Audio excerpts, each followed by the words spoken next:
তিনটে স্পাইশিপ দিয়ে ভারতের তিনটে দিককে কার্যত ঘিরে ফেলেছে চীন। স্যাটেলাইট চিত্রতে এই ভয়ঙ্কর ছবি ধরেছে ভারতের নৌবাহিনী এবং সেখানে বলা হচ্ছে আরব সাগর, বঙ্গোপসাগর এবং ভারত মহাসাগরে চীনের স্পাইশিপ এতটাই ভারতের কাছাকাছি চলে এসছে যে ভারত আপাতত মিসাইল টেস্টিংকে বন্ধ করলো। ভারত 20শে নভেম্বর একটি নোটিফিকেশন জারি করেছিল, সেখানে বলা হয়েছিল 25 থেকে 27শে নভেম্বর ভারত আন্দামান সাগরের কাছে ব্রহ্মোস মিসাইল টেস্ট করবে এবং নোটাম জারি করা হয়েছিল ভারতের পক্ষ থেকে। নোটাম জারি করার অর্থ হলো পার্টিকুলার ওই রিজিয়নে কোনো রকম কমার্শিয়াল ফ্লাইটকে ওঠা নামাতে পারমিশন দেওয়া হবে না। ফলে ধরেই নেওয়া যাচ্ছিল ভারত কিন্তু এইবার মিসাইল টেস্টিং এ কোনো চমক দেখাবে।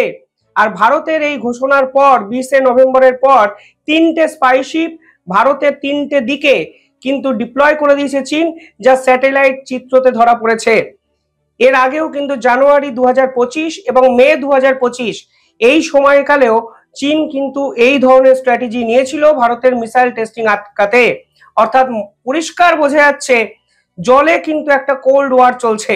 ভারত এবং চীন একে অপরকে ছাপিয়ে যাওয়ার চেষ্টা, যদিও ভারত অত্যন্ত দ্রুততার সঙ্গে এবং বিচক্ষণতার সঙ্গে আপাতত মিসাইল টেস্টিংকে বন্ধ রাখলো এবং চীনের এই স্পাইশিপ যতদিন ভারতের ইকোনমিক্যাল এক্সক্লুসিভ জোন এই অঞ্চলে থাকবে ধরেই নেওয়া যাচ্ছে ভারত কোনো রকম মিলিটারি স্ট্র্যাটেজিকে আন্তর্জাতিক স্তরে এক্সপোজ করবে না। স্যাটেলাইট চিত্রতে কি দেখা গেছে দেখুন, ভিডিওটি অত্যন্ত সিরিয়াস একটি ভিডিও। কেন সিরিয়াস ভিডিও? কারণ ঠিক 1 মাস আগে আমি একটি খবর করেছিলাম যে ভারতের উত্তর পূর্ব দিক এবং ভারতের উত্তর পশ্চিম দিক মানে অরুণাচলের কাছে এবং লাদাখের কাছে চীন কিন্তু দুটো military base already set up করে নিয়েছিল, যা স্যাটেলাইট চিত্রতে দেখা গেছিল। এবং শুধুমাত্র মিলিটারি বেস নয়, সেখানে ফাইটার জেট রাখার হ্যাঙ্গার, সেখানে একাধিক অস্ত্র, যুদ্ধ বিমান সমস্ত কিছু কিন্তু ডিপ্লয় করে রাখা হয়েছিল। এবং ঠিক তার 1 সপ্তাহ পর ভারতের স্যাটেলাইটে দেখা গেছিল শুধুমাত্র লাদাখের দিকে নয়, অরুণাচলের দিকেও কিন্তু চীন একই রকম স্ট্র্যাটেজিক্যাল ডিপ্লয়মেন্ট করেছে।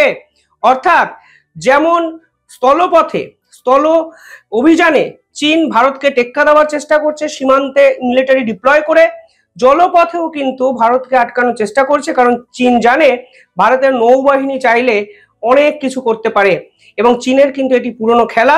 আজকে নতুন হয়তো অনেকে শুনে চমকে যাচ্ছেন, কিন্তু চীন এই ধরনের নোংরামি এর আগেও কিন্তু করেছেন। ফিলিপিন্স কিছুদিন আগে চীনের এই রকম সার্ভেলেন্স শিপগুলোকে একের পর এক ধ্বংস করেছে। এই স্ট্র্যাটেজিটাকে বলা হচ্ছে ফিশিং মিলিশিয়া, অর্থাৎ মৎস্যজীবিতার নাম করে ভারতের সমুদ্রের কাছাকাছি চলে আসো এবং ভারতের সমস্ত রকম ডিপ্লয়মেন্টগুলোকে ম্যাপিং করে স্ক্যানিং করো। এই ডিপ্লয়মেন্ট কোনোভাবেই স্ক্যান করতে দেওয়া যাবে না, তা ভারত জানে।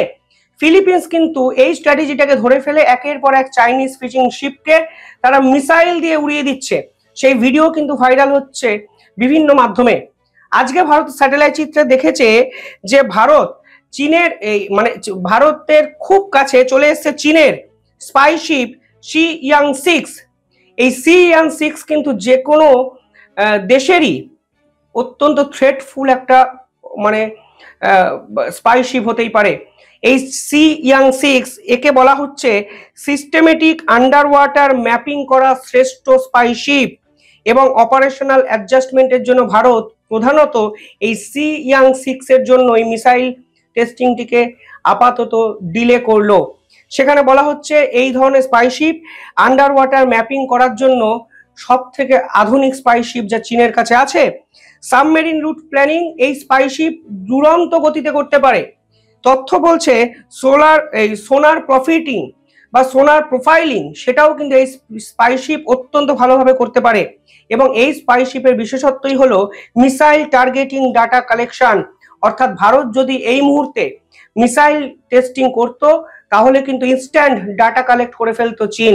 মানে অপারেশন সিন্দুরে যেভাবে চীনের PL-15 মিসাইল কার্যত ধূলিসাৎ হয়ে গেছে এবং ভারতের হাতে একটি PL-15 মিসাইল ধরাও পড়ে গেছে, যা রিভার্স ইঞ্জিনিয়ারিং করে ভারত অলরেডি তার ডাটাগুলোকে সংগ্রহ করে নিয়েছে।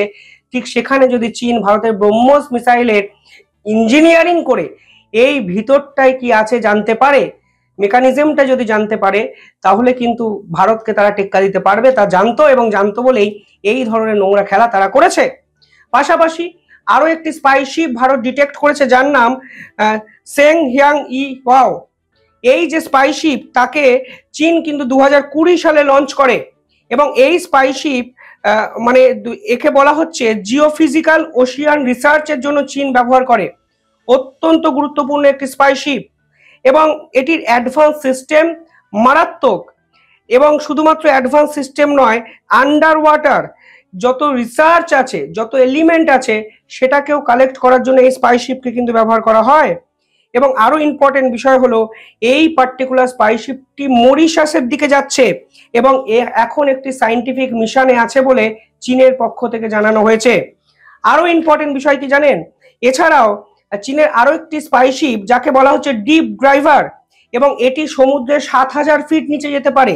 এই যে সিং হিয়াং ওয়াও, এই যে পার্টিকুলার যে স্পাইশিপটির কথা বলছি সেটি কোথায় থাকবে তা তারা নিজেরাও বুঝতে পারবে না।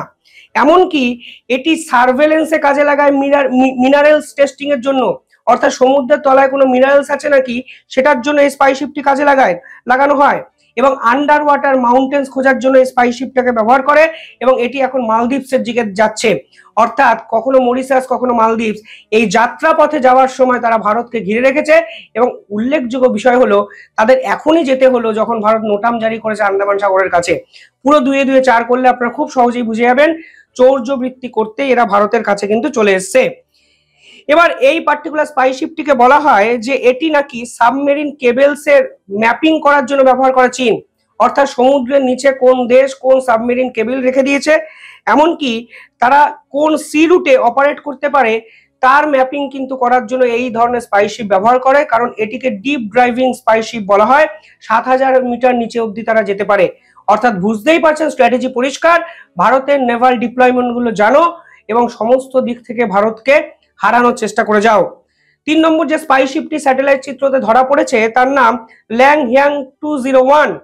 একে বলা হয় শ্যাডো ওয়াটার, যা এখন আরবিয়ান সিতে ডিপ্লয় করা আছে ফিশিং সার্ভিসের নামে, অর্থাৎ সেই মৎস্যজীবিতার আড়ালে চৌর্যবৃত্তি, এবং আরবিয়ান সাগরে একে ডিপ্লয় করেছে, স্যাটেলাইট চিত্রতে ধরা পড়েছে।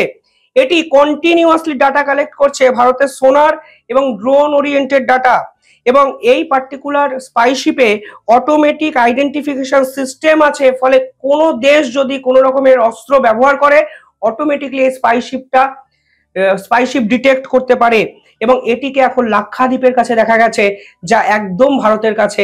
ফলে বুঝতেই পারছেন 3 দিক থেকে 3টে স্পাইশিপ, এর জন্য ভারত কিন্তু অপারেশনাল রিকনস্ট্রাক্ট করলো, আপাতত ব্রহ্মোস মিসাইল টেস্টিং বন্ধ রাখলো এবং যে প্রবণতা চীন তৈরি করলো সেটাও কিন্তু মারাত্মক।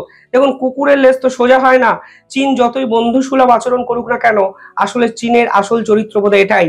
জিওপলিটিক্সে পার্মানেন্ট শত্রু বা মিত্র হয় না তা আমরা জানি, কিন্তু যখন তোমার সঙ্গে একটা রাষ্ট্র ভালো সম্পর্ক রাখতে চাইছে তখন তুমি সেটাকে যদি উদারতাটাকে যদি দুর্বলতা ভাবো, সমস্যা কিন্তু সেটাই। ভারত ঠিকঠাক জবাব দিয়েছে, মিসাইল টেস্টিং বন্ধ, তোমরা তোমাদের তেল পুড়িয়ে এই রকম নজরদারি করার চেষ্টা করো, আলটিমেটলি দিনের শেষে কিচ্ছু পাবে না, কিন্তু প্রবণতাটা মারাত্মক। কমেন্টে জানাবেন কিভাবে দেখছেন পুরো বিষয়টি। দেখতে থাকুন দ্য ইন্ডিপেন্ডেন্ট বেঙ্গল। ধন্যবাদ।